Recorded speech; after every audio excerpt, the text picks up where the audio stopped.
Hey guys, well, some of you have been asking for an update on the 4Runner, and well, here's an update on the 4Runner for you. I got the rad put in, it's all plumbed up. You can see I got this, I cut the Chevy top hose and it fit up on the radiator, but the angling was all wrong, so I just bent a piece of tube and got it working. Hooked up the heater core, that's the word, and I built the lower rad hose as well, but yeah, I pulled the axle or the spindle hub assembly guy off and took it to work and cleaned it up, but it is pretty freaking a little bit on the haggard side. See all those shiny parts there? Yeah, that's all damage. I grenaded that. That is that brass bushing. It's supposed to look like this, not like this. Not supposed to look like that. So yeah, when I broke the axle, it just freaking destroyed that bushing. It pulled the axle seal out and just freaking mangled it. And you can see that really shiny dip. Come on. Yeah. Okay. Right there. That's where one of those balls that are inside the bell for the Burfield joint, that was binding up on the actual knuckle ball itself. I'll move my freaking lamp. Show you guys, but yeah, that's all freaking carnage from the exploded Burfield. Come on, light. There you go. So yeah, let's have a better look, because I didn't even look at the ball yet. I'm kind of, or the knuckle ball. I'm kind of scared. But yeah, this is what happens when you have a locker and 38s and you drive locked and you hit some pavement. Just grenaded the freaking bell on it, like big times. That's part of the seal. And you got 1, 2, 3, 4, 5, 6 of the ball bearings there. But yeah, yeah, freaking oh, that is freaking, that is bad. Yeah, I'm gonna have to freaking rework this. Oh goodness, that dang it. Oh frick, I got a lot of work to do now. I didn't even notice that before. Dang it. Yeah, I freaking just destroyed. That is why I had no steering. And then with my hydraulic assist ram, I was just freaking yarding on it, and yeah, I freaking mangled the ends of my freaking knuckleball. Frick. Well, I'm gonna have to use the grinder and freaking flush them down and then assemble it, because this thing is going wheeling in 2 weeks or 3 weeks. It will be done. Hi Abby. But yeah, so I'll show you guys the lower rad hose. Ow! After I bounced my head off the frickin' jack stand. That felt awesome. So you can't even. Come here. Okay. Illumination. Okay, so there's that custom adapter thing I built. Stayed after work, I think Wednesday. I got some, that might be actually coolant from the top.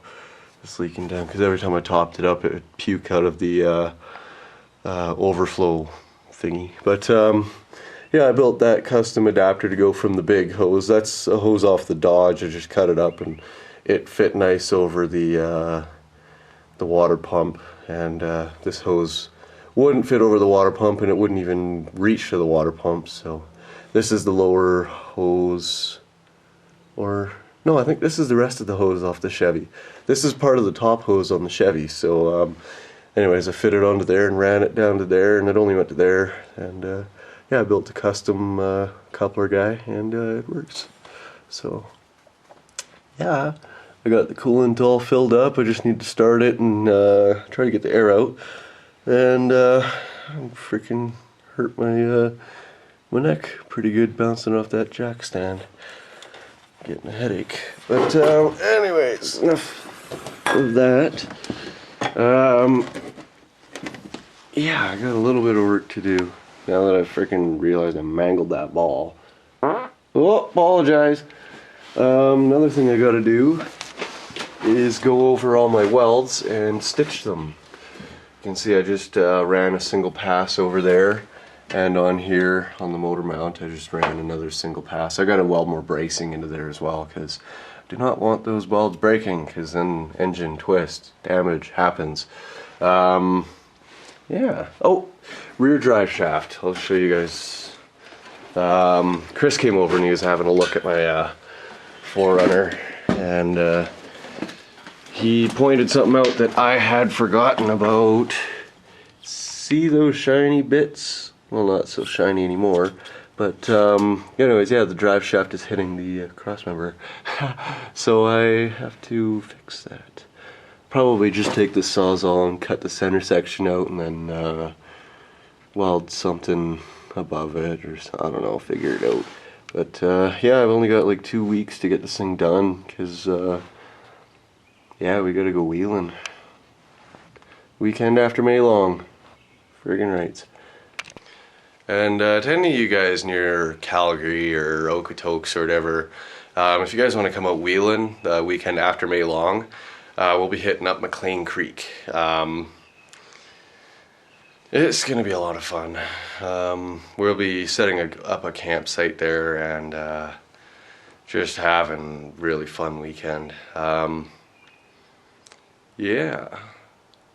We try to keep it responsible when we're wheeling too. Like, you don't want to go out and destroy the place, because we don't want to get it closed down. But yeah, anybody and everybody's more than welcome to come out and have fun. You guys, if any of you guys do end up coming out, you'll get to meet Kenny and the guys. Kenny's the guy that had that white Jeep, has that white Jeep, that was in the How to Kill a Jeep video. That was a freaking gong show. I get so many freaking comments on that, and it's ridiculous. Like, I'm not even commenting back on that video anymore, because everybody just says the same thing, and it's just like, really, just think a little bit about it. And then if you know Jeeps, that's where the part that sunk down, that's where his air intake was. He hydrolocked his motor. We killed his battery with his winch. We tried backing my 4Runner up and boosting his Jeep so we could get his winch going. That wasn't working. The pit was like really freaking straight down and then like that. So there was no easy way to get him out other than if we had a picker truck. So, but anyways, I've helped him rebuild it. It's back going now. He's freaking like ready to go. So that's exciting. Like, I built a custom skid plate crossmember for his Jeep on the bottom. It's out of 3/16 plate steel, so he ain't gonna break it. I also built some bumpers and some more armor and stuff for him too. So his Jeep's ready to go. My 4Runner, not so much yet. Chris bought an 82, I think, Toyota pickup. It's got some kind of weird flatbed thing on it, but it's pretty cool. You guys will see it in the video. He's ready to go. Carl's got a bit of work to do on his Jeep. He stripped it all down and was doing body work and stuff on it. I think he's getting pretty close to being done. But anyways, I guess I should get to it, because standing here holding the camera making my arm sore isn't getting work done. So apologize, but I will show you guys some more updates later. Well, I didn't really feel like doing that tonight, because I got to break down that axle and put a new berth on the end of it. Nasty. But I got my hood pins just about done. I just got to weld the washers on. But friggin' right, she works freaking good. Won't be coming out. Now I'll show you guys what I did. Remember, the washers will be staying. They'll be getting welded to the hood. So Yeah, I took these factory bump stops. I drilled out the center of them and hammered a pin down into the bottom of it. The hole size is smaller than the pin, and I threaded the rubber guy down, and I literally had to hammer with a lot of force to get that pin down into there, because it goes easy up until it gets into the hole where that rubber bit threads in, because it's very tight fit. So yeah, that's what I did. I found where it had been rubbing on the hood where the original stop was, and I used a small drill bit as a pilot, and then I just hogged her out a little bit bigger. Bob's your uncle. Kind of sucks because it's right over top of my CT 4-wheel drive sticker, but away she goes. There she goes. I also got to get some bigger pins, and the cool thing is you have to push down on the hood to be able to close it, so it keeps a lot of tension on there. So yeah, love that kind. But yeah, so I'm trucking along. No pun intended, holy frig. But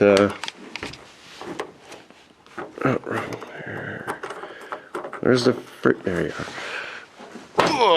Alrighty, so yeah, hood pins are done. Hood won't be flying up on me now. So I still gotta take care of this. When I mounted the fan, I had to get that plastic bit off. I threw it out already. I had to remove the fan blade, and I kind of mangled the end of the fan shaft, so this thing just friggin' flops around. So I gotta figure out how to attach this blade to the metal shaft so that you can't spin it. Well, this isn't even, it's just spinning on the shaft itself isn't spinning. And when I power it, the shaft spins like crazy, and this thing's like, yeah, I think I might go a little bit, but not enough to move air. So, anyways, yeah, still working a bit, I guess. I had to harness one of those brass bushings out of one of my spare spindles. Lucky I had this stuff kicking around. Yeah, because it just on that spindle. Yeah, it's pretty bad shape, but I don't really have a new rebuild kit for all the gaskets and seals and stuff, so I'm just gonna leave it alone and deal with it after the wheeling trip. But apologize. She's coming along, friggin' rights. Well, I decided this needed done, so I'll show you guys how to remove a Burfield. What's left of it if you grenaded it from the axle shaft. It's got a clip on this end that you cannot get to, usually, unless you freaking blow the bell apart.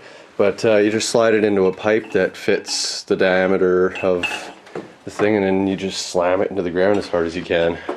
Let's see if I can find a clean spot on the floor. And if you got enough momentum, it'll pop the axle down to the bottom and leave the Burfield at the top. Yeah, see, it's starting to move out now. One more good hit and it should pop right out. Boom, just like that. So now I can clean up the axle, or the axle shaft, and get the new Burfield installed. Man, that's freaking bad. Can't believe how badly I grenaded it. Looks like there's a bunch of wear on this too. Holy frig. But yeah, so that's an easy way to remove a Burfield joint. And this is what you're left with that came out the bottom end. Now that right there is my freaking oil seal. And if you're really lucky, you can do it without breaking that clip. And I don't know if I did or not. I can't see it. Can't see any broken pieces of it either though, so good sign. Anyways, I'm gonna clean this up and get the new Burfield stoved onto it. Yeah.